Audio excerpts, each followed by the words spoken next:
et c'est parti! Donc, bienvenue à cet autre cours de B35 Hypermedia 2. Hier, on a travaillé sur les principes fondamentaux juste de JavaScript, donc juste le langage.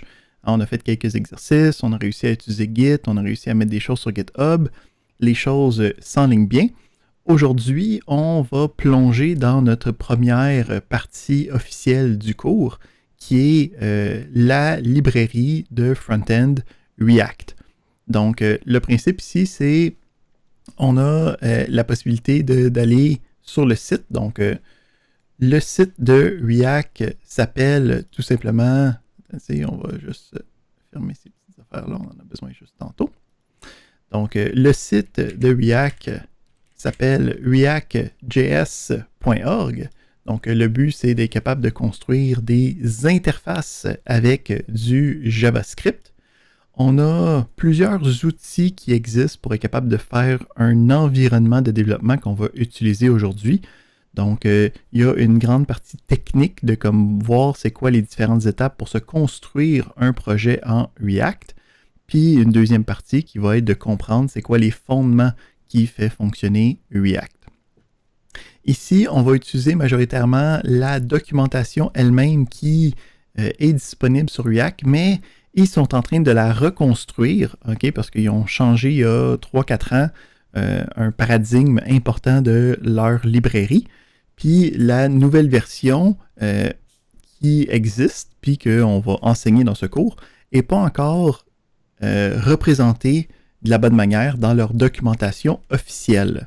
Fait que ce qu'on va utiliser ici, c'est en fait leur work in progress pour être capable de bien utiliser les fonctionnalités les plus modernes sans être pogné à utiliser aucune documentation. Donc, je vais mettre sur le chat du cours le site qu'on va utiliser pour aller chercher la documentation courante. C'est supposé arriver dans les prochaines semaines, le prochain mois, la nouvelle documentation. Fait que peut-être qu'à un moment donné, on va pouvoir switcher, mais pour l'instant, ce site-là va être capable de nous fournir tout ce qu'on a besoin. Donc, on commence à l'intérieur d'ici. C'est le même site, là. Je pense qu'il y a comme une demi-version derrière parce qu'elle vient de sortir il y a comme une semaine. Mais autrement, c'est le même site qui se passe à l'intérieur. Donc, aujourd'hui, on va regarder deux choses. On va commencer, puis on va regarder qu'est-ce qu'il y a sur le site de React. Comment est-ce qu'on, quand on aborde une nouvelle technologie, qu'est-ce qu'on peut faire? Comment est-ce qu'on peut l'apprendre? Donc, habituellement, il va y avoir un tutoriel qui va venir avec la librairie. Donc, le but du tutoriel, c'est de donner les grandes lignes, les grands coups de pinceau. Ça te donne plein de codes, ça te permet de faire plein d'affaires, mais ça ne va pas te montrer dans les détails, dans la minutie, qu'est-ce qu'on est supposé apprendre, qu'est-ce qu'on est supposé comprendre pour utiliser correctement la librairie. Mais c'est un bon point de départ, juste pour se donner les grandes lignes, de voir les grands blocs, les mots-clés qu'il faut comprendre pour être capable de travailler avec une technologie, travailler avec une librairie. Ensuite, on va commencer à plonger plus en détail dans la documentation. Donc, la documentation, ça va être là habituellement qu'on va avoir tous les détails, toutes les petites affaires, tous les petits engrenages qui font marcher les choses. Puis, c'est là-dedans qu'on va passer la majorité de notre période avec React. Donc, aujourd'hui, on va passer à travers une partie du tutoriel. On ne va pas le faire au complet parce que je ne veux pas trop vous pacter la tête de choses. Puis après ça, on va regarder la documentation, comment est-ce qu'on peut construire des outils, des interfaces avec React. Donc, on va fermer pour l'instant cette partie-là, puis on va commencer avec le tutoriel. Donc, encore une fois, c'est enregistré aujourd'hui, fait que si vous essayez de suivre en même temps, puis ça arrête de fonctionner, c'est pas très grave. Par exemple, n'hésitez pas à poser des questions durant la période d'aujourd'hui. En ce moment, est-ce que je peux voir facilement... Ouais, on va faire ça comme ça pour que je sois capable de voir. Attendez, ça se peut que ça soit un petit peu flou un instant. De même. Pour que je puisse voir les mains levées. Excellent. Parfait. Avec ça, on devrait être en business. Donc, le but de ce tutoriel-là, c'est de se faire une petite application puis de voir c'est quoi les fonctionnalités de base en React. Donc, on va partir, on va construire un petit jeu de tic-tac-toe. OK? Donc, si tu suis le tutoriel jusqu'à sa fin, là, c'est un jeu de tic-tac-toe où c'est qu'on peut cliquer, OK? Puis, quand il y a un gagnant, on peut voir c'est qui le gagnant. Puis, on peut même avoir un historique, puis revenir en arrière. Nous autres, on n'ira pas jusque-là aujourd'hui, là, mais c'est ce que le tutoriel essaye de montrer. Donc, un jeu de tic-tac-toe, on a des X, on a des O, puis on essaie de trouver un gagnant, celui qui fait une ligne, là, ceux qui n'ont jamais joué au tic-tac-toe dans leur vie. Donc, c'est ça qu'on veut essayer de construire. Le principe ici, c'est que l'affichage, c'est pas quelque chose qu'on va voir, là, c'est quelque chose qui est donné. Hein, donc, c'est du CSS là, qui fait des boîtes avec laquelle on a du texte à l'intérieur. Là. Donc, ça, c'est pas quelque chose qu'on va regarder aujourd'hui. Parce qu'on est supposé savoir déjà c'est quoi du CSS, puis d'être capable de comprendre qu'est-ce que ça fait. Nous, on va regarder comment est-ce qu'on peut faire en sorte que quand je clique, hein, ça rajoute des choses, qu'on a un état, okay, on a de l'interactivité dans l'application. C'est ça que React va faciliter. Donc, on veut construire le projet. Donc, on peut utiliser leurs espèces de choses in-browser, mais on a déjà installé sur nos ordinateurs Node et NPM. Donc, on va être capable de se construire un environnement local. Donc, pour être capable de créer une application React dans un environnement local, il faut utiliser un outil qui vient avec NPM qui s'appelle NPX. Donc, juste pour bien représenter c'est quoi les différents outils qu'on a d'installer sur notre ordinateur en ce moment, on a Node.js. Donc, Node.js, c'est l'interpréteur de code. Donc, quand je veux exécuter quelque chose, le code qui va être exécuté avec NPM. C'est un peu comme un compilateur, en fait, c'est un interpréteur, c'est un runtime de JavaScript pour être capable d'exécuter du code JavaScript à l'extérieur de nos browsers. Avec Node vient le Node Package Manager, NPM. Donc, le but d'NPM, c'est d'être capable de présenter différentes librairies puis de les rendre disponibles à tous. Donc, le but de NPM, c'est d'être capable de rechercher des librairies, puis d'être capable de les installer rapidement dans différents projets. Oui, Marjorie? Oui. Je joue tout à l'heure Studio Code. Ma question est quand tu utilises Est-ce que je suis la seule personne qui a hautement de la misère à entendre ce qu'elle dit parce qu'elle est très saccadée? Non, j'entends. Ah non, ça semble être moi qui ai de la misère. Qu'est-ce qui se passe? On va essayer de...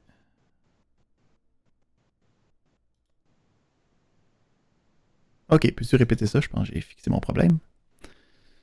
Oui, je demandais quand est-ce que tu utilises Visual Studio Code versus WebStorm. Mm-hmm. Fait qu'ici, en fait, il y a... Les deux font la même chose.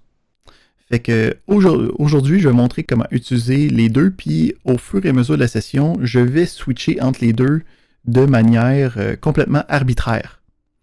Donc, le principe ici, c'est que WebStorm est un environnement de développement complet, okay, où c'est qu'il y a plein d'outils, plein d'éléments. Puis Visual Studio Code est comme un petit peu plus de base, juste un éditeur de texte avec des configurations, des plugins qui me permettent de faire ultimement les mêmes choses par contre.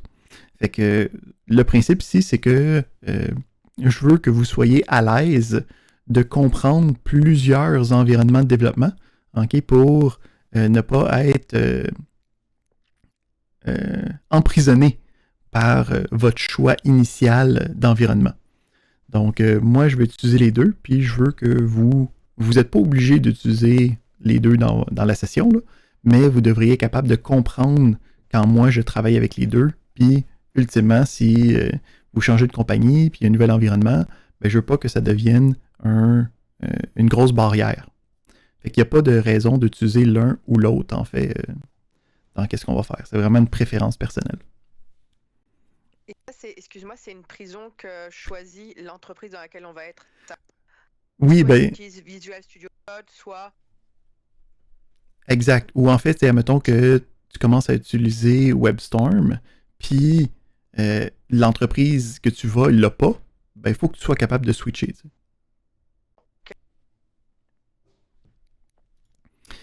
Excellent. Donc, avec ça, on va... donc, NPM, on est capable d'installer différents packages. Okay? On est capable d'installer des librairies pour être capable de les utiliser dans nos projets.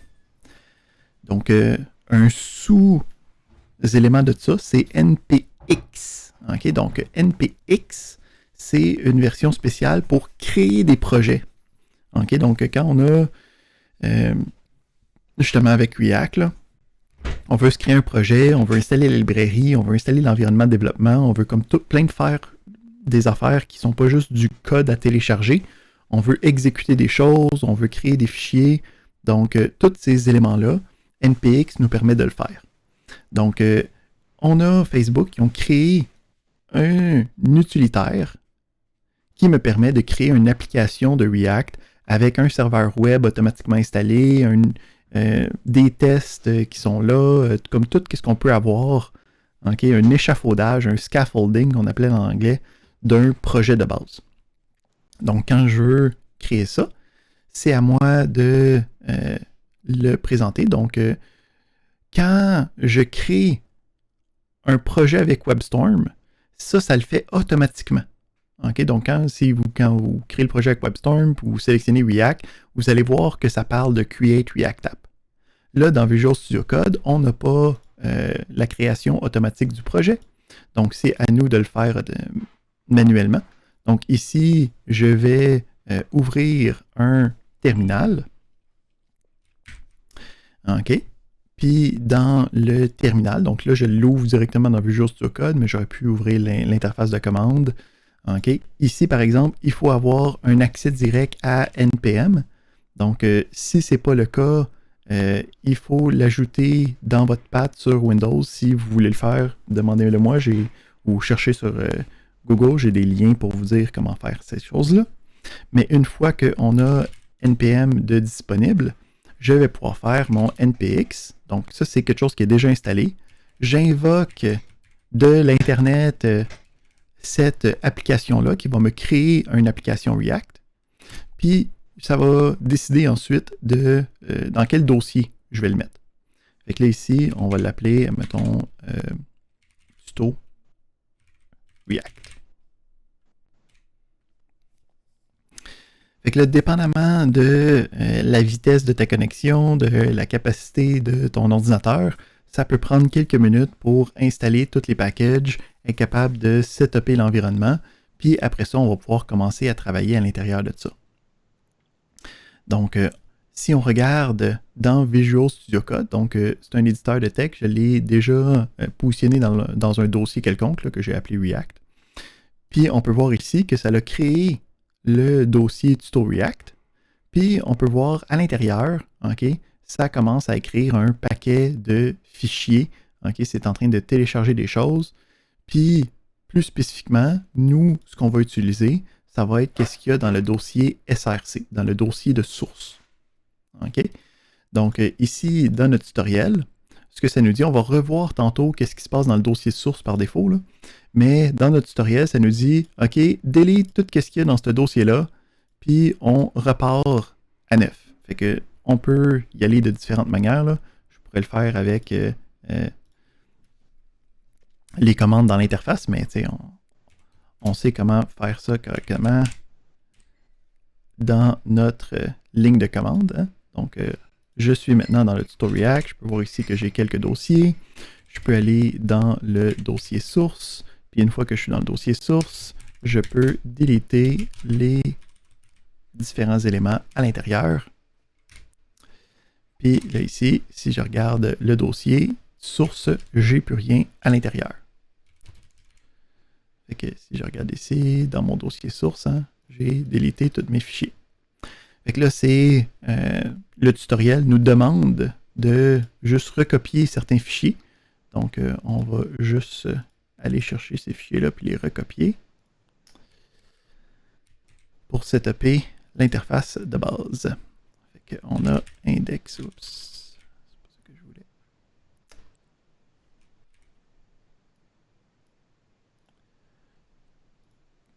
On a index.css dans lequel on copie ça.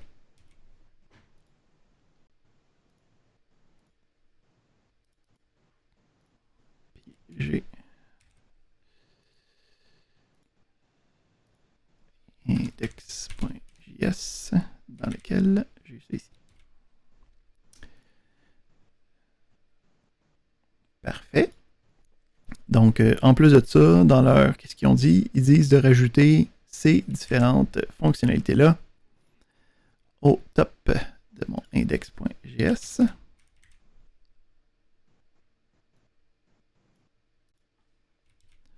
Puis nous autres, ce qu'on va regarder, en fait, ça ici, c'est juste pour setuper les boîtes, puis les lignes, puis le kit. Fait qu'on ne regardera pas ce fichier-là. Nous, ce qu'on va regarder, c'est vraiment le index.js. C'est le seul fichier qu'on va regarder, fait qu'on peut même fermer le reste, puis juste avoir ça, OK, dans toute sa grandeur. Fait qu'une fois qu'on a réussi à avoir ces éléments-là, on peut, dans notre dossier, OK, donc on avait le npm start sur WebStorm qui était le bouton play.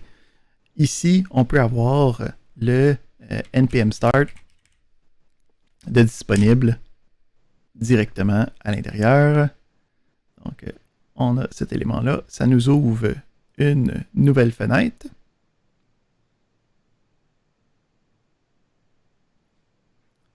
Puis on peut voir le résultat initial qui est maintenant disponible.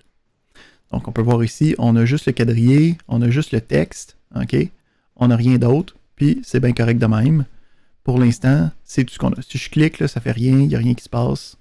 Je ne suis pas capable de rien faire d'autre. Mais j'ai mon tutoriel qui est bien présenté, qui est prêt à être utilisé.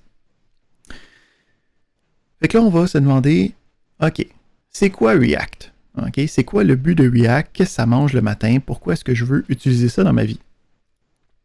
Fait que le principe de React, c'est son principe fondamental, c'est que ça représente des éléments de l'interface en tant que components, okay, des composantes de l'interface. Puis ces différentes composantes-là sont imbriquées l'une dans l'autre pour construire notre application. À quoi ça ressemble un component? Ben, on a ici okay, ce qu'on appelle un function component qui me permet de représenter ici une liste d'épicerie. Okay? Donc on peut voir c'est comme une fonction de JavaScript, mais à l'intérieur, il y a du stuff funky okay, dans le milieu qui ressemble à du HTML. Donc, on peut voir que, par exemple, que c'est une fonction, que la fonction a un nom, que la fonction a des propriétés, qu'elle a un retour, puis après ça, là, il y a des choses bizarres qui se passent. Fait que c'est ça qui va représenter les différents éléments de mon interface. Fait que le principe, c'est qu'on va pouvoir transférer des informations à ce component-là, okay, avec des variables de JavaScript. On va être capable de déclencher des événements avec d'autres fonctions de JavaScript. Donc, ça me donne une version un peu plus fonctionnelle d'une interface. Hein, parce qu'une des défaillances de sa conception du HTML, c'est que c'est juste un markup language. Hein, c'est le Hypertext Markup Language, le HTML. Donc, le but, c'est vraiment juste d'être une description de ce qui se passe. C'est pas supposé sauvegarder des choses, c'est pas supposé comprendre okay, des événements. Tout ça, c'est venu par la suite. Et qu'est-ce qu'il y a de vraiment particulier aussi avec React? C'est le principe des éléments qui sont à l'intérieur. Donc, vous allez voir le mot JSX qui va revenir. Donc, le principe du JSX, c'est ça ici, les éléments qui ressemblent à du HTML, mais qui sont une espèce de raccourci syntaxique fonctionnel pour créer des fonctions, mais que nous, on l'écrive comme étant du HTML. encore une fois, on va revenir à ça plus tard. Là. Le but du tutoriel, c'est juste de voir les grandes lignes. Hein? Fait que ce qu'on apprend du tutoriel, c'est qu'il y a des components. Les components, ça ressemble à des fonctions JavaScript. C'est ça qui me permet de définir mon interface. Puis à l'intérieur, on a du stuff qui s'appelle du JSX, qui ressemble à du HTML, mais on ne sait pas trop comment ça marche derrière. Fait que après ça, qu'est-ce qui est intéressant, c'est que quand on va avoir ce component-là de prête, on va pouvoir l'utiliser comme si c'était une balise HTML, comme un div ou comme un H1 ou quoi que ce soit d'autre. Puis on va pouvoir transférer des informations à l'intérieur. Donc, on va pouvoir utiliser les différents composants qu'on a créés d'une manière facile et conviviale. Puis répétitive, sans avoir à copier le code. Fait que, on va commencer à regarder qu'est-ce qui se passe dans notre code. Okay? Donc, on a ce code-là qui nous est fourni. On peut voir... attends, on va formater cette affaire-là. Excellent. Fait qu'on a une première fonction qui est le carré. On a une deuxième fonction qui est le board. Puis si on descend, on a une dernière fonction qui est la partie elle-même. Okay? Donc nous, ce qu'on va regarder, c'est majoritairement les carrés et le board. Donc ce qu'on peut comprendre ici, c'est que on a la représentation de notre plateau de jeu. Puis dans notre plateau de jeu, on a différents carrés de jeu qu'on va pouvoir jouer au tic-tac-toe. Donc les différents carrés sont représentés par le square. Puis le plateau de jeu est représenté par le board.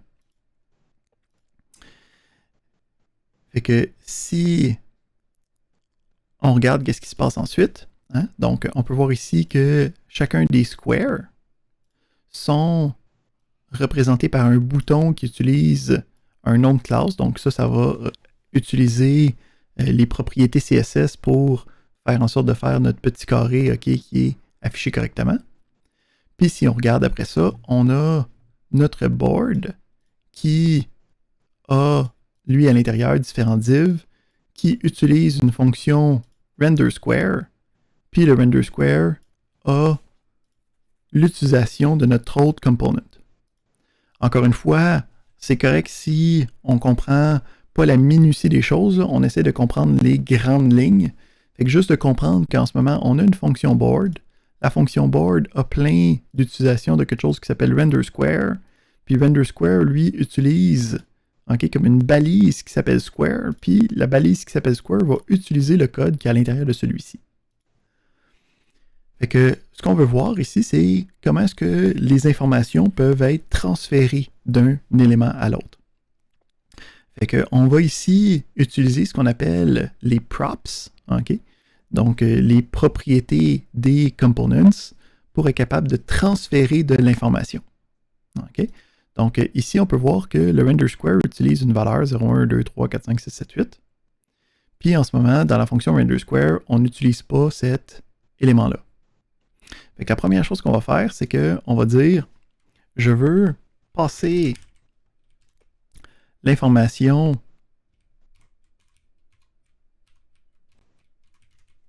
I avec l'utilisation du square.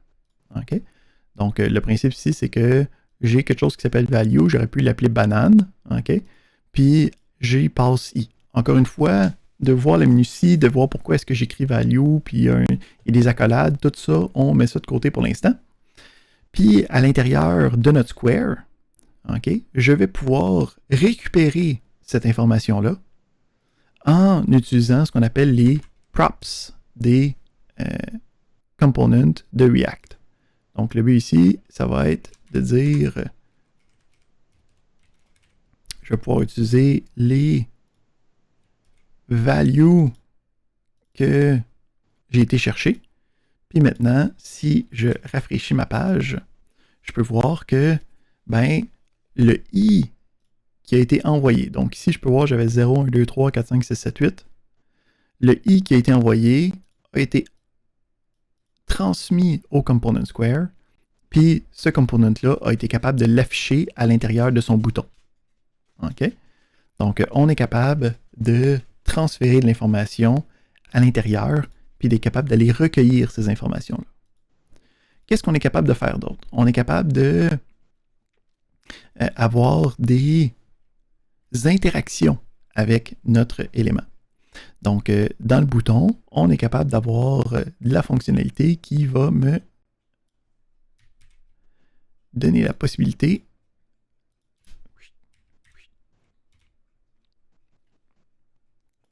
d'avoir de l'interaction. Donc, on recommence ça ici. Donc, ce que j'ai changé ici, j'ai le on-click du bouton qui me fait une fonction qui va me générer une alerte. Donc, on voit ici que ça me génère une alerte. C'est rien de trop fancy à l'intérieur de ça. Donc, on est capable d'avoir des fonctionnalités qui sont rajoutées à l'intérieur. Qu'est-ce qui va être intéressant? Ça va être le principe d'état avec nos différents components. Fait que là, ici, on a le principe que c'est en train de juste afficher les chiffres, mais j'aimerais ça que quand je clique, ça me dise pas juste clic, mais que ça change, mettons, l'état, que ça puisse mettre le X à ce moment-là. J'ai une question de Jérémy. Tu m'entends bien? Oui. OK. Je voulais savoir si props, c'était un mot-clé ou c'était juste une convention d'utiliser ce terme-là. C'est une convention. Okay? En fait, ça va être le premier paramètre automatiquement qui va être les props. Okay? Mais c'est le terme utilisé dans la documentation puis dans tous les exemples. Fait que c'est pas obligé, mais la convention est très, très, très, très, très, très, très forte. OK, merci. Parfait.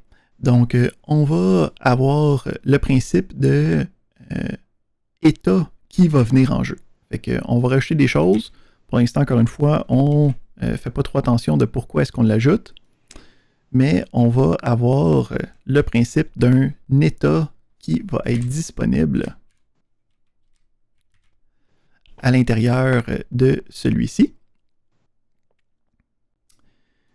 Puis, ce qu'on va faire...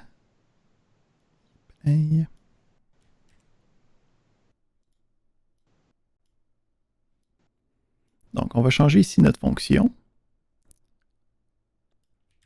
On va mettre ce qu'on a vu en fait au dernier cours. Donc, on peut utiliser le mot function, puis après ça, avoir les parenthèses, puis le kit, mais on a vu que les fonctions peuvent être des expressions, puis on a vu que les fonctions peuvent être des fonctions flèches, des arrow functions. Donc, c'est ça qu'on utilise ici. On va revenir à ça quand on va retomber dans cette mécanique-là. Là. Mais le principe ici, c'est que c'est une fonction qui appelle une fonction qui s'appelle setValue, puis qu'on met X à l'intérieur. Donc, si ensuite, je ne vais plus utiliser le props.value, je vais utiliser une nouvelle, juste un value que je viens de créer, qu'on appelle un état, qui va pouvoir gérer l'état de chacun des petits carrés.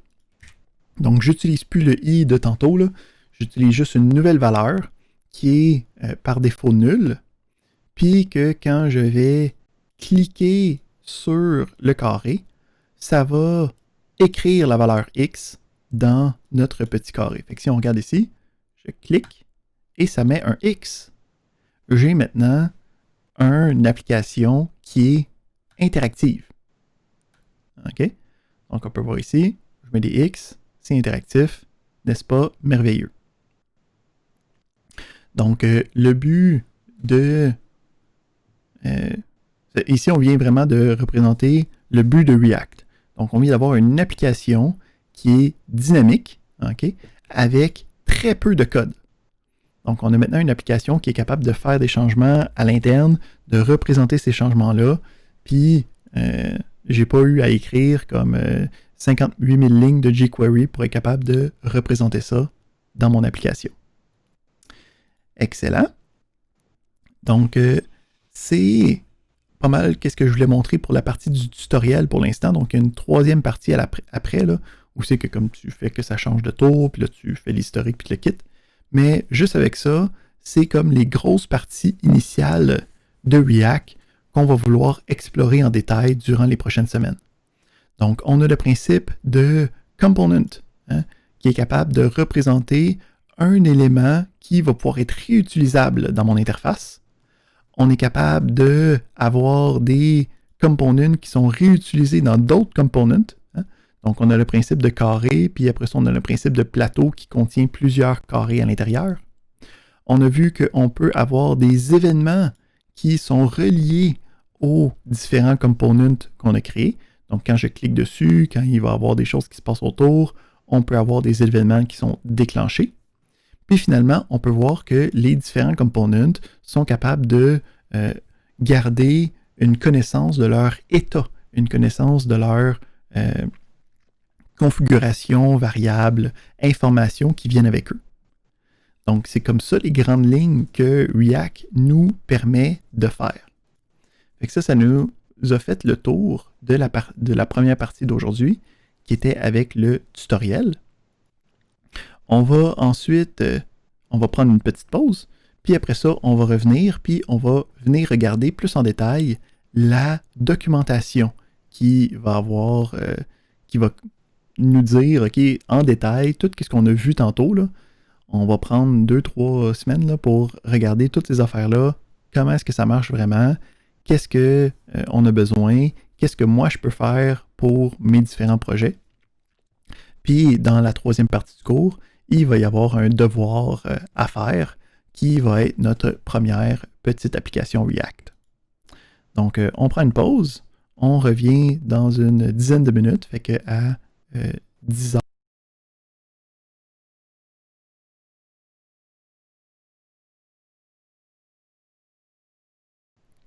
On vient tout juste de tester le tutoriel de React.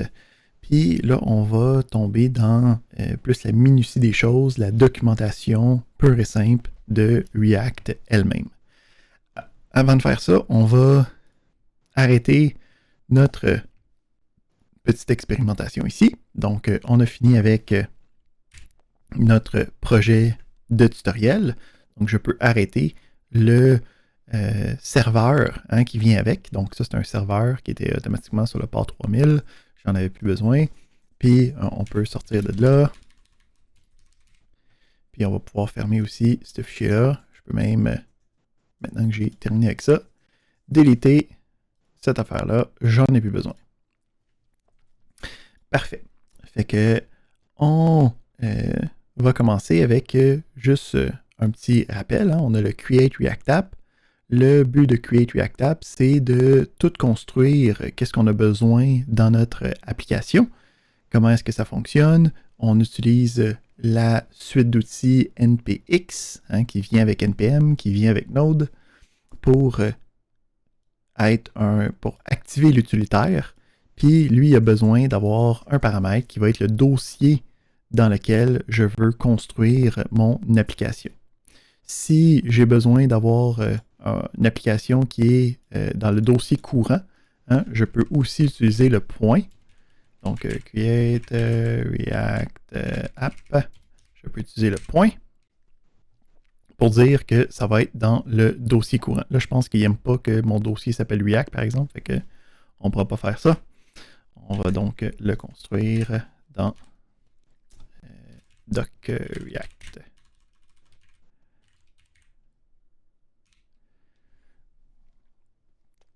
On se construit un deuxième petit projet. Puis à l'intérieur de celui-ci, on va aller voir. Là, ici, il y a d'autres librairies, il y a d'autres frameworks qui sont pour d'autres applications qui utilisent React. Donc, Gatsby pour générer des sites web statiques. On a un paquet d'autres éléments pour construire différentes affaires. Donc, React est un petit peu partout. Mais nous autres, on va aller à la base. On va regarder comment faire des interfaces dynamiques avec juste React de base, puis le Create React App. Donc, nous, ce qu'on veut faire par la suite, ce qu'on construit, c'est des applications qui vont pouvoir être utilisées sur des sites. Puis, quand ils vont être déployés sur des sites, il faut avoir la librairie de disponible. Donc, le principe ici, c'est que si tu as un fichier HTML qui utilise une application React, tu peux juste rajouter le script qui vient avec, puis le restant va fonctionner. Nous autres, c'est tout inclus automatiquement quand on est en train de construire nos différentes applications. Fait que ce qu'on va faire dans le cours, nous autres, c'est, on est encore une fois dans la documentation avec notre React with Hooks, hein, dans la version moderne de la documentation. Donc, nous autres, ce qu'on va passer, c'est à travers tous les main concepts. Donc, aujourd'hui, on va passer à travers les 3 premiers. Donc, le Hello World, on va regarder le JSX, puis on va regarder comment construire différents éléments. Fait que le Hello World, on va regarder c'est quoi le minimum requis pour avoir une application qui travaille avec React. Donc, pour comprendre comment ça marche, on a toujours un fichier index.html. OK? Donc, c'est toujours la base du web. Là. Puis, qu'est-ce qu'il y a à l'intérieur du fichier index.html? Il y a juste une ligne qui est importante pour nous, qui est un div, OK, avec un ID de root.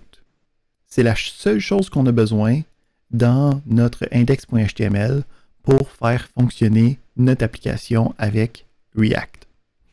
Si on regarde à partir de là, donc on va aller regarder, puis on va, encore une fois, enlever tout ce qui existe dans ce dossier-là ici. Là. Donc, on met ça dans la trash. On va se créer un fichier index.js. Puis à l'intérieur de celui-là, on va avoir juste le minimum qui va être un render. Là, ici, pour être capable d'utiliser ça, il faut quand même avoir la librairie qui est disponible. Donc, pour être capable d'utiliser cette fonctionnalité-là, hein, qui fait partie de React DOM, je vais avoir besoin de la librairie React DOM. Fait que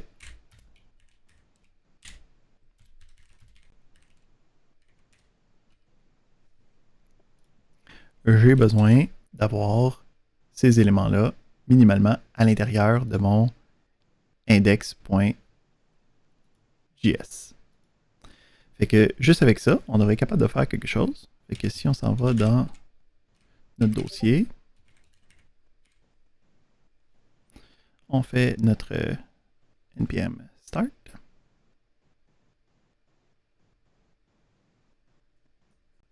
Puis on peut voir, OK, c'est le minimum requis pour être capable d'avoir.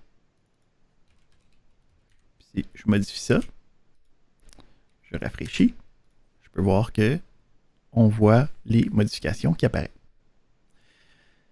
Donc, qu'est-ce qui se passe à l'intérieur de cette phrase-là? Donc, le principe de base de React, c'est que ça va être la librairie qui va faire la gestion de tout ce qui apparaît dans la page. Mais il faut comme qu'il y ait un point d'entrée dans la page pour dire c'est là que je vais afficher qu'est-ce que j'ai besoin d'afficher. Donc, la fonction render de la librairie React DOM, okay, donc ça c'est, on est obligé d'écrire ça dans un de nos fichiers principaux, hein, le index.js. Ben, on a la fonction render qui a 2 paramètres. Donc, qu'est-ce que je veux renderer? Puis, où je veux le render. Donc, c'est là ici qu'on voit ici qu'on a notre document. Donc, ça ici, c'est du JavaScript pur. Là, hein? Donc, c'est dans la fonctionnalité de JavaScript de tous les browsers qui me dit, je peux prendre le document courant, qui est la page. Je peux trouver l'élément par son nom d'identification. Puis, j'ai désigné le nom root. Donc, ça ici, le principe, c'est dans notre public, dans notre index.html, on avait ici un div qui s'appelait root. Okay? Donc, ça, c'est tout ça, c'est des conventions, encore une fois. Là. J'aurais pu l'appeler ma maison, puis j'aurais pu avoir ici le by ID my maison, ça aurait marché aussi. Mais les conventions sont très fortes. Là. On est mieux de les appliquer pour ne pas être perdu, puisqu'il y a quand même beaucoup de stock autour. Là. Fait que, on a le root, on dit je veux afficher quelque chose dans le root, puis qu'est-ce que j'affiche? J'affiche ça ici. Donc déjà là, par exemple, c'est pas du HTML qu'on est en train d'écrire, là, c'est du JSX. On va revenir à ça dans quelques instants. Fait que on a écrit Hello World, OK? Mais on l'a écrit directement dans un élément. qu'est-ce qui est intéressant, là, c'est que je peux faire ça dans une variable si je veux. OK. Checkez-moi bien aller. On va remettre world pour le fun. Puis je rafraîchis ça. Fait qu'on peut voir ici que la construction que j'ai faite là, en faux HTML, qui est en JSX, en JSX, peut être représentée comme étant une expression que je sauvegarde dans une variable, puis c'est cette variable-là que je render. Okay? Donc, le principe du JSX, c'est d'être capable de représenter des éléments qui ressemblent à du HTML à l'intérieur de notre code en JavaScript. OK? Donc, là, ici, il faut faire attention. Ce que vous allez voir souvent, c'est que on vous demande, si vous regardez des exemples, okay, souvent, ils vont vous demander d'écrire une deuxième librairie pour être capable d'utiliser le JSX. Ça vient tout juste, ça fait genre 3 semaines qu'on n'a plus besoin d'ajouter cette librairie-là avec les dernières versions de React. Fait que on n'a pas besoin de l'écrire parce qu'on est des pros, puis on est très moderne. Donc, le but de JSX, c'est d'être capable de facilement avoir des balises, OK? Puis derrière, lui, qu'est-ce qu'il fait? C'est qu'il construit une fonction qui fait des choses compliquées pour être capable de faire la même chose. Je ne sais pas si on a un exemple de la fonction ici. Ouais. Fait que, un exemple de qu'est-ce que ça fait derrière les rideaux, là. Donc, quand j'ai le H1 avec des choses, puis je mets des éléments, lui, il convertit ça en un appel de fonction qui va retourner les éléments qu'on a besoin, qui va pouvoir être affiché. Mais en gros, c'est à place de devoir écrire ça, puis particulièrement quand on va avoir des choses qui s'imbriquent l'une dans l'autre, c'est des listes, puis des éléments d'une liste, puis ainsi de suite, c'est beaucoup plus facile et convivial de l'écrire avec cette syntaxe-là à la place. Donc le JSX, c'est une traduction de création d'éléments qu'on peut faire en JavaScript pour que nous, on a juste à écrire ce qu'on reconnaît comme étant du HTML, puis ça va fonctionner. Qu'est-ce qui est cool avec le JSX? C'est qu'on peut avoir des éléments variables à l'intérieur. Donc, on peut avoir des expressions qui vont être évaluées à l'utilisation de l'élément. Fait qu'on a un deuxième exemple ici. Fait que j'ai une variable, okay, que j'ai appelée name. J'ai mis Hugo à l'intérieur, donc on a vu ça hier, ça va bien. Donc, on a ici l'élément, on a le JSX, puis à l'intérieur du JSX, donc si je marque name tout seul, ça ne marchera pas, hein, parce que ça va considérer ça comme étant directement, oups, je n'ai pas sauvegardé, donc directement le mot name. Moi, ce que je veux ici, c'est, je veux que tu ailles chercher le contenu de name. Pour être capable de faire ça, ce qu'on va faire, c'est, on va avoir des accolades. Donc, si je prends des accolades, l'intérieur des accolades va être évalué. Ça va être le contenu qui va être affiché. Donc, ça ressemble beaucoup à ce qu'on avait vu avec les chaînes de caractères, hein, avec les backticks. Avec les backtick strings, on pouvait avoir des signes de $ accolades, puis on avait les éléments des expressions qui allaient être évalués. Là, ici, c'est juste des accolades. Donc, il faut faire attention entre les chaînes de caractères, c'est avec les chaînes de caractères des backticks, c'est $ accolade, puis dans le JSX, c'est juste accolade, parce que ça n'a pas été fait en même temps, pas par les mêmes équipes, puis il n'y a pas personne qui est capable de s'entendre dans la vie en général. Fait que, désolé, c'est la vie, il faut s'en souvenir. Donc, on a le premier principe du JSX, vraiment le fun, on est capable de avoir des éléments qui sont des expressions qui sont évaluées. Fait qu'on peut commencer à créer des choses, okay, à partir de ça. Là. Fait que ici, si on prend ça puis on étend un peu la sauce. On va formater le document. Merci. J'ai la continuation de notre exemple qui reprend le même principe. OK? Fait qu'on a ici le render. Le render va renderer ça dans root. Hein, tout ça, ça va bien. On a notre élément qui va être utilisé. Parfait. L'élément, qu'est-ce qu'il y a à l'intérieur? On a l'élément.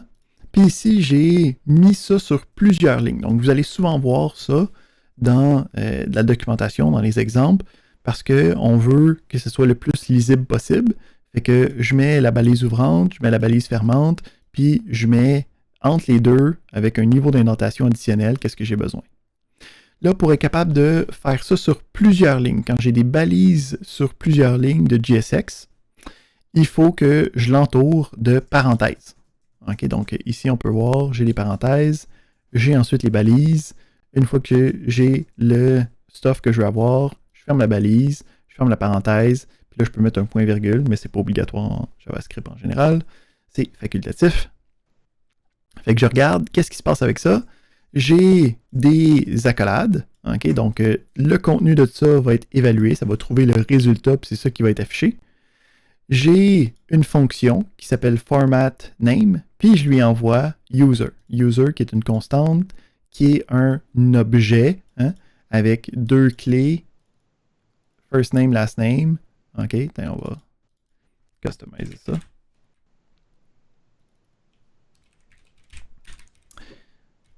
Pour notre projet.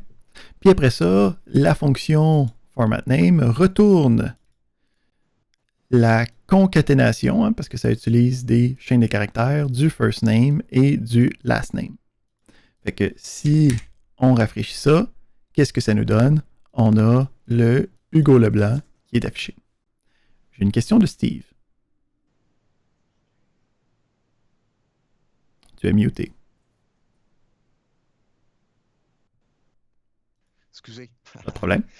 Dans le const element, est-ce qu'on pourrait aller lire la langue de Windows qui affiche sur l'utilisateur, puis les mettre avec un if, genre hello si c'est en français, puis pas hello en français, là, tu peux pas, à partir du browser, aller chercher cette information-là. Tu peux pas aller chercher la langue de Windows, mais tu peux aller chercher la langue du browser en tant que tel.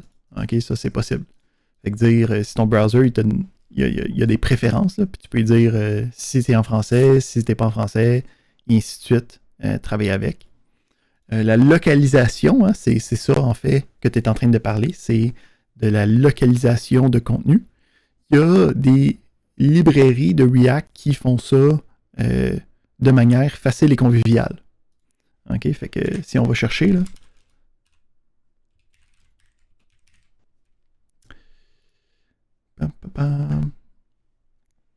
si on regarde comment ça peut ressembler, ici, ce que tu as, c'est tu commences à avoir toutes les informations, OK, des différentes traductions.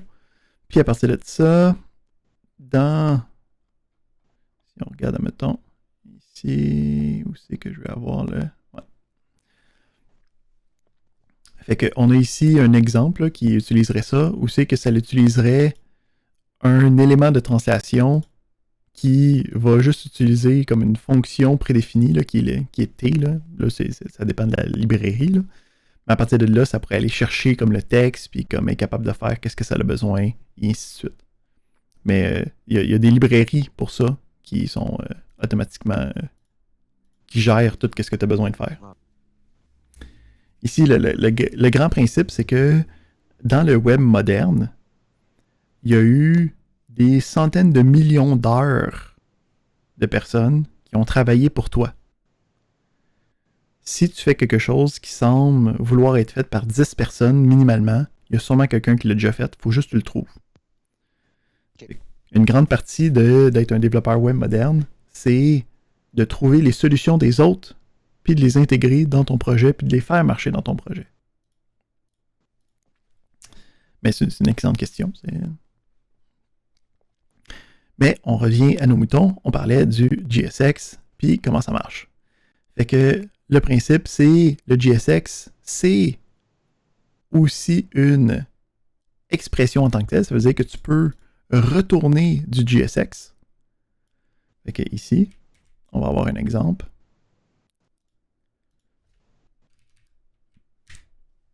C'est que je rajoute ici le getGreeting.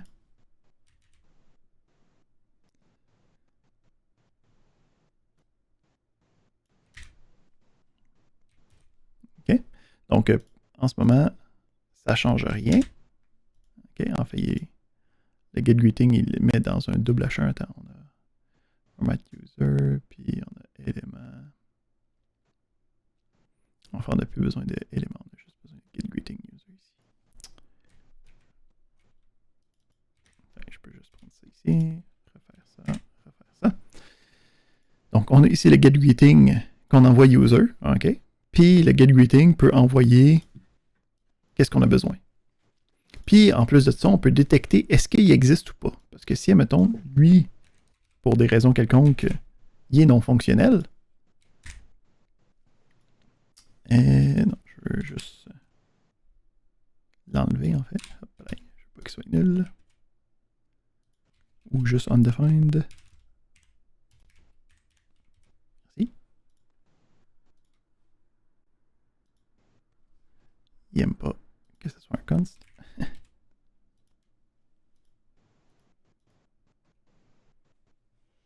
Ici, c'est parce que là, je l'ai utilisé partout ailleurs. Attends, on va commencer à faire ça correctement. On revient à ça. Ça, c'est correct. Puis ici, si je mets ça comme étant nul, on peut voir ici que, dépendamment de qu'est-ce qui est envoyé à user, on peut avoir différents retours. Donc, s'il est connu, s'il est méconnu, OK, je peux envoyer ici quelque chose de undefined, mettons. C'est le même principe. OK.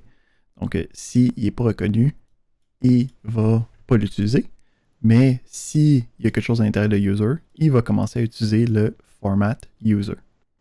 On peut voir ici qu'on a une fonctionnalité qui permet de comme justement détecter des éléments puis de formater la page par rapport à qu'est-ce qui est possible. Qu'est-ce qu'il y a d'autre à dire avec ça? Le restant, c'est... Donc, quand j'ai besoin d'avoir des informations à l'intérieur de mes balises, okay? Donc si j'ai des H1, là, mais si j'ai des divs, je peux avoir les mêmes autres propriétés qu'on a habituellement. Fait qu'on peut avoir des strings en double guillemets. Si j'ai besoin d'avoir un élément qui va être évalué, okay? Donc encore une fois, le même principe que qu'est-ce qu'on a à l'intérieur des balises, ben, je peux utiliser les accolades pour aller dire, va chercher cette information-là, puis c'est cette information-là qui va être envoyée à cette propriété-là de ma balise. Donc, les accolades marchent autant à l'intérieur du JSX que dans les balises elles-mêmes. Qu'est-ce qu'il y a d'autre à dire? On peut avoir des enfants. Ça va bien. Puis le restant, c'est pas des choses qui vont nous accrocher. Fait que on a ici ensuite le principe de rendering. Donc, dans le principe de rendering, c'est qu'est-ce que j'ai parlé tantôt, là, qui me permet de dire que c'est ça qui render l'élément. Mais pour bien comprendre le setup normal d'un projet, okay, puis voir c'est quoi la liste des différentes fonctionnalités, on va revenir en arrière. Puis, on va ici refaire un autre petit projet. Fait que je veux un.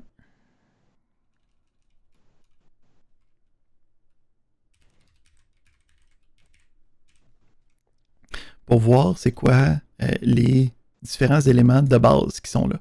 Puis comment est-ce qu'ils fonctionnent ensemble par rapport à ce qu'on vient tout juste de voir.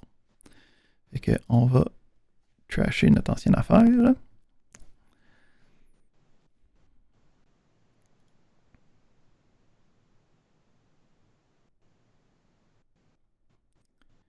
Puis ici, des choses que je veux montrer là-dedans. Non.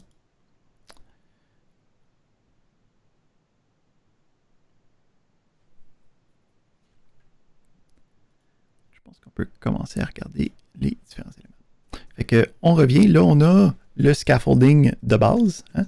Donc si je m'en vais là-dedans, puis je fais le npm start, on va avoir la page qu'on avait hier, avant-hier, OK, avec cet élément-là. Fait qu'ici, juste par rapport à ce qu'on connaît, là, on va voir comment est-ce que ça réussit à apparaître. Donc, dans le public, on se souvient, on a le index.html, la seule partie qui est importante, c'est le div root. OK? Donc, le div root est là. On a le index.js. Dans les projets de Node, le index.js, c'est toujours le premier qui est disponible. Puis, ce qu'on peut voir ici, c'est dans celui-là, on a le React DOM Render, on a le getElement by ID root, puis qu'est-ce que ça affiche? On a ici ce qu'on appelle le app. OK? Donc, ça ici, c'est quelque chose de vraiment intéressant avec React en général, qu'on va aller voir quand on va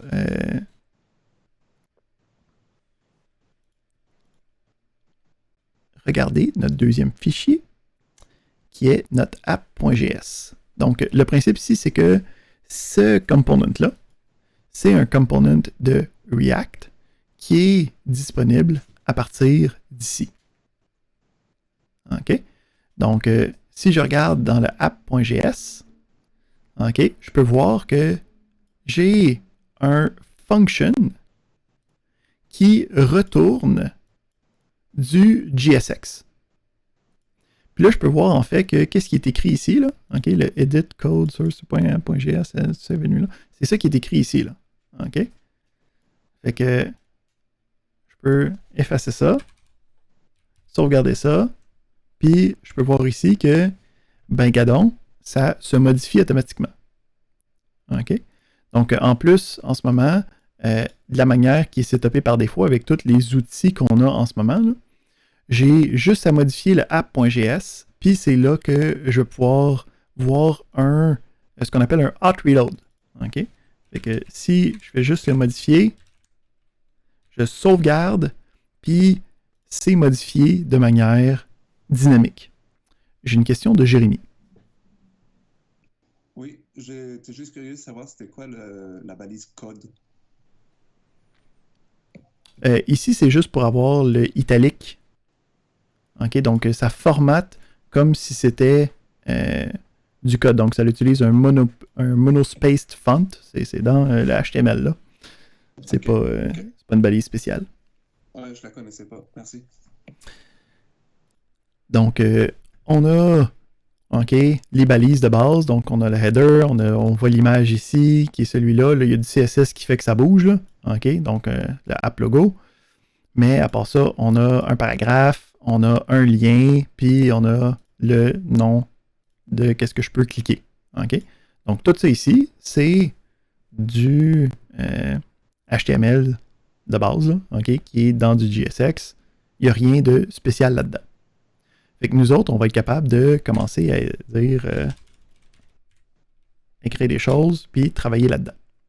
Fait que le principe en ce moment, c'est la partie intéressante, c'est que dans notre index.js, là ici, on va faire fi de cette partie-là ici, là, c'est ça qui nous permet de comme rajouter des warnings et ainsi de suite, là. Mais on pourrait avoir juste, si je le démontre,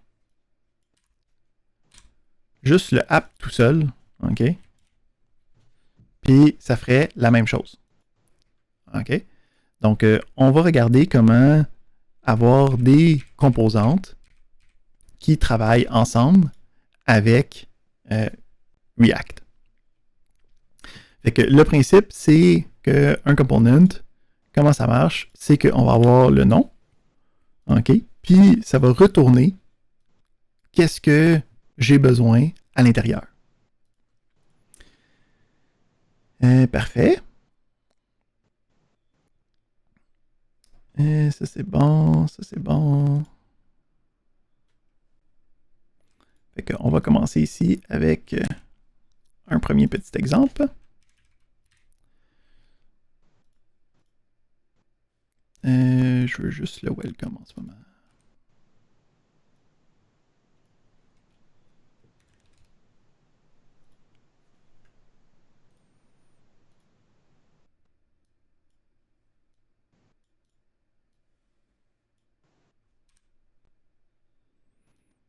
OK. Puis à l'intérieur de celui-là, fait que j'ai un exemple ici d'une fonction, OK, qui retourne du JSX. Puis pour pouvoir l'invoquer, pour pouvoir l'utiliser, je vais pouvoir appeler cet élément-là comme si c'était une balise. Fait que je peux faire welcome, OK? Puis je peux avoir le principe de j'ai la balise qui s'ouvre puis qui se ferme. Puis si je reload ça, je peux voir que, OK, j'ai juste le Hello World qui est directement disponible. Là, si on veut garder un petit peu plus de... on va le mettre, on peut même le mettre à l'intérieur.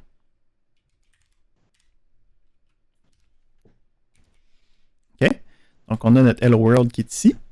Ici, autre point intéressant, hein, il y a deux manières. S'il y a du stock à mettre dans la balise, mais souvent, ce qui va arriver, c'est que tu peux la fermer tout de suite. Donc, tu peux juste mettre le / directement. OK? Puis, c'est comme si tu l'ouvres et tu la fermes immédiatement. Fait que, quand on va créer nos balises, on va être capable de dire le function, le welcome. On a le retour de qu'est-ce que je recherche. Puis, je vais pouvoir l'utiliser, OK, avec ça ici. Donc, on est capable de créer des fonctions, OK, donc ce qu'on appelle des function components qui vont pouvoir être utilisés pour représenter des informations. All right? Donc, avec ça, ça fait le tour de qu'est-ce que je voulais qu'on regarde comme matière aujourd'hui. Donc là, ici, on va aller regarder le devoir de la journée. Donc, premièrement, on va se donner le lien pour aller chercher le devoir. Puis on va regarder ensemble comment le construire.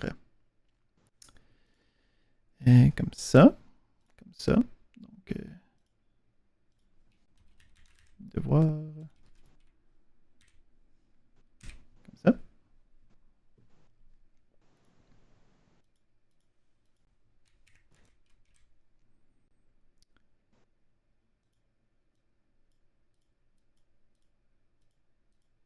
Faut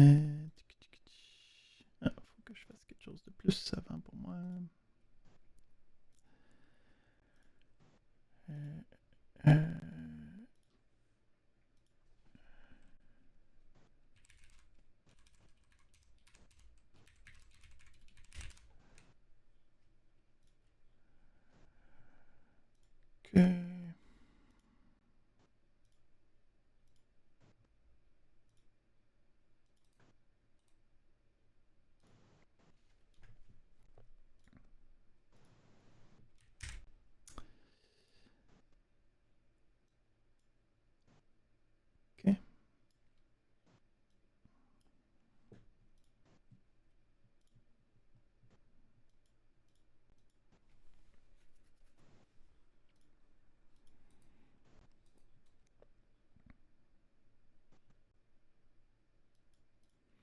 Parfait. Donc, je vous ai mis le petit lien dans le chat. Quand vous cliquez dessus, ça va vous construire le repo comme la dernière fois. Mais là, on va regarder ensemble comment faire marcher ce repository-là. Parce que quand on travaille avec des projets React qui viennent de quelque part d'autre, on n'utilise pas le Create React App. Fait qu'il va falloir utiliser le npm install à la place. Fait qu'on va aller regarder ça ensemble. On va le faire avec WebStorm pour le fun. Fait que le principe, c'est que je peux faire ça comme ça. OK. Fait que j'ai le projet qui existe, OK, sur GitHub. Fait que là, je veux cloner ce projet-là, puis être capable de l'utiliser sur mon ordinateur local. Fait que ça ressemble pas mal à ce qu'on a fait hier. On part WebStorm. Dans WebStorm, on va cloner le projet. Fait que get from CVS. On a le lien. Là, ici, on l'appelle base React. Fait qu'on va le cloner. J'ai une question de Andrew. Oui, c'est bien sûr, mais à chaque fois,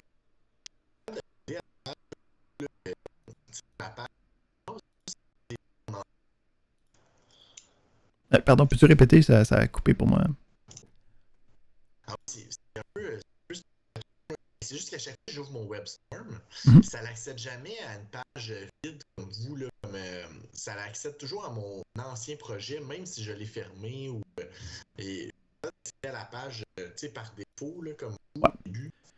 Tu peux faire dans le menu, dans le file, tu peux faire Close Project. Puis ça va te rapporter à le menu de base. Et ça marche. Excellent. Merci beaucoup. Excellent.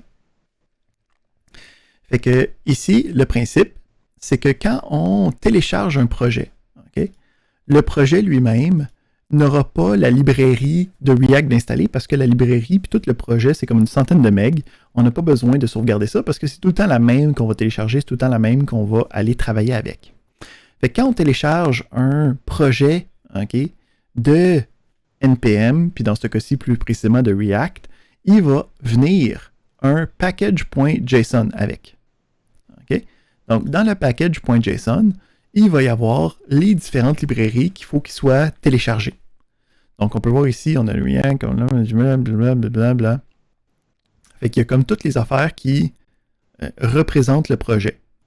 Mais en ce moment, si j'essaie de faire un npm start, ça ne marchera pas, okay, parce que la librairie n'est pas encore là, n'est pas encore installée. Fait qu'il faut installer la librairie avant de pouvoir utiliser le projet. Comment est-ce que je fais ça? Deux méthodes dans WebStorm initial. Si tu es dans Visual Studio Code, il faut falloir que tu le marques dans ta ligne de commande. Premièrement, WebStorm détecte que j'ai un package.json. Fait qu'il est comme, hey, habituellement, quand tu as un package.json, tu veux rouler npm install. Est-ce que tu veux rouler npm install? Même principe, en fait, si je pense, si je fais un clic droit, hein, je peux voir qu'il y a là aussi l'option Run npm install directement dessus. Puis une dernière possibilité, c'est dans les de le faire toi-même aussi avec le terminal. OK? Donc, tu peux aussi y aller puis faire npm install d'ici. Là, on va cliquer juste sur le npm install de base, qui est juste sur le par défaut. Ça installe toutes nos affaires. Puis aussi, quand on télécharge un projet de l'extérieur, on n'aura pas par défaut le npm start qui va être dans les configurations. Pour faire le npm start, il va falloir le rouler à partir de l'onglet npm qui est ici en bas à gauche. Puis lui va me dire c'est quoi les options possibles. Puis dans ces options-là, tu as le npm start. Un peu comme quand tu fais un clic droit et tu fais run pour la première fois, quand je vais double-cliquer sur le npm start, OK, là ça roule, puis ça me fait mon projet. Play. On va l'apporter côte à côte avec celui-là. Hop.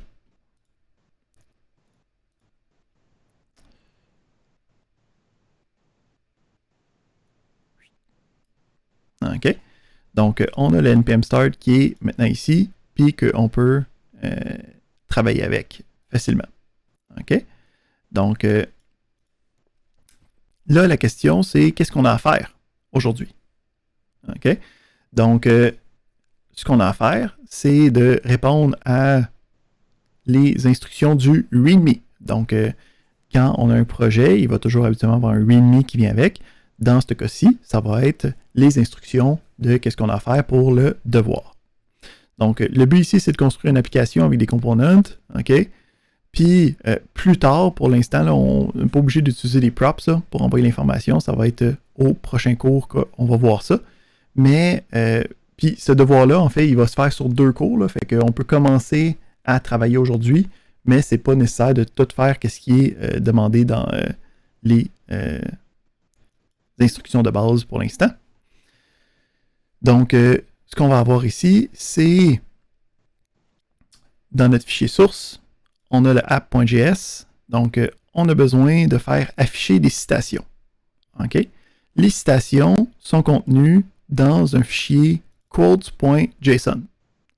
OK? Donc, un fichier JSON, c'est un fichier de données qui va me construire un tableau d'objets à l'intérieur. Puis, moi, ce que je veux, c'est qu'il y ait des citations ici à la place de mon texte. Fait que pour être capable d'aller chercher ça, il va falloir aller chercher le contenu de ce qu'il y a dans la liste pour le faire afficher sur la page.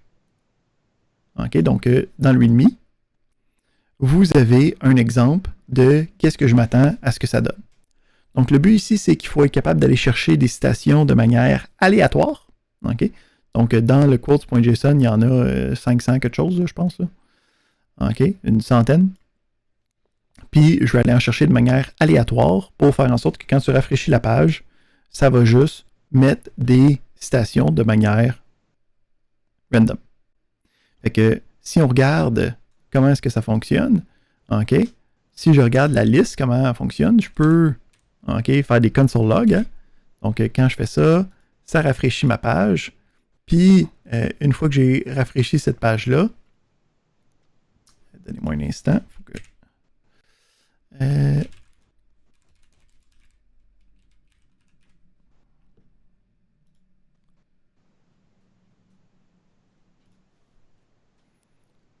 que je trouve un petit quelque chose. Ouais, ici. On va aller ici. Puis, on va...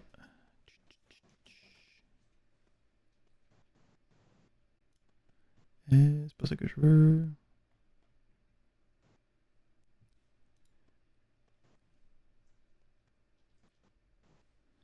Ouais, je sais pas enabler ça encore parce que je viens de remettre mon ordinateur en marche.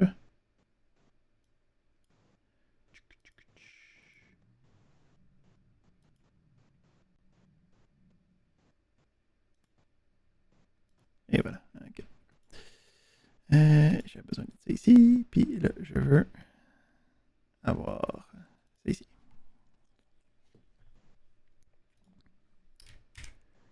Excellent. Donc, j'ai la liste des différents quotes que j'ai fait apparaître avec mon console log. Si je voudrais en faire afficher une, qu'est-ce que je préfère ici?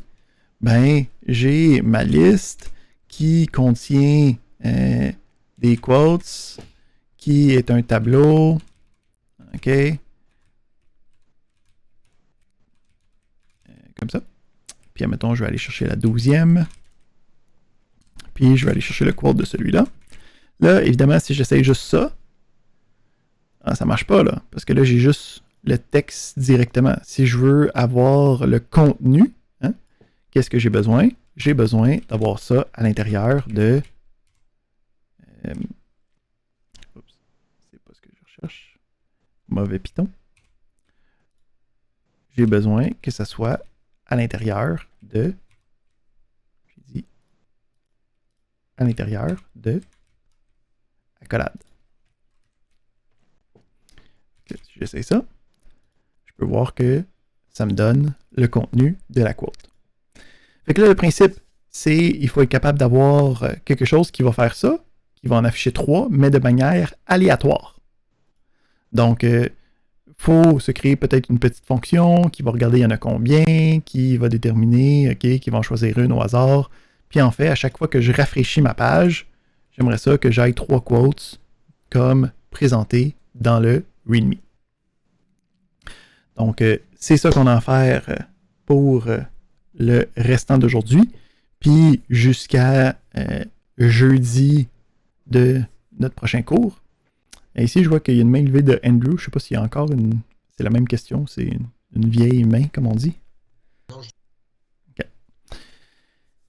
Fait que c'est la fin de la partie magistrale d'aujourd'hui. Ici, la semaine prochaine, donc jeudi, la première demi-heure va être consacrée à répondre à des questions sur ce travail-là. Comme j'ai dit, il y a quelques petites affaires qui parlent de props dans le début qui n'est pas encore vu. On va voir ça à la prochaine période. Puis aussi, un autre bémol, c'est que j'ai d'autres activités au cégep. Là, il y a une porte ouverte aussi qu'il faut que j'aille répondre à des questions. Fait que durant une demi-heure, là, à peu près vers 7h et quelques, là, durant le cours de jeudi, je ne serai pas disponible. Fait que je veux, vers 7h30, je pense, fait que je veux qu'on passe la partie magistrale avant cette partie-là pour que je puisse, après ça, répondre à vos questions dans le besoin. Fait que ce jeudi, la période va commencer à 6h30 pour avoir le temps de faire la partie magistrale pour vous laisser faire les exercices comme d'habitude. Excellent. Donc, ce serait tout pour la partie magistrale d'aujourd'hui. Comme d'habitude, j'ai enregistré et je stream. Donc, vous avez déjà le lien pour les deux. Fait que vous devriez être capable de retrouver cela.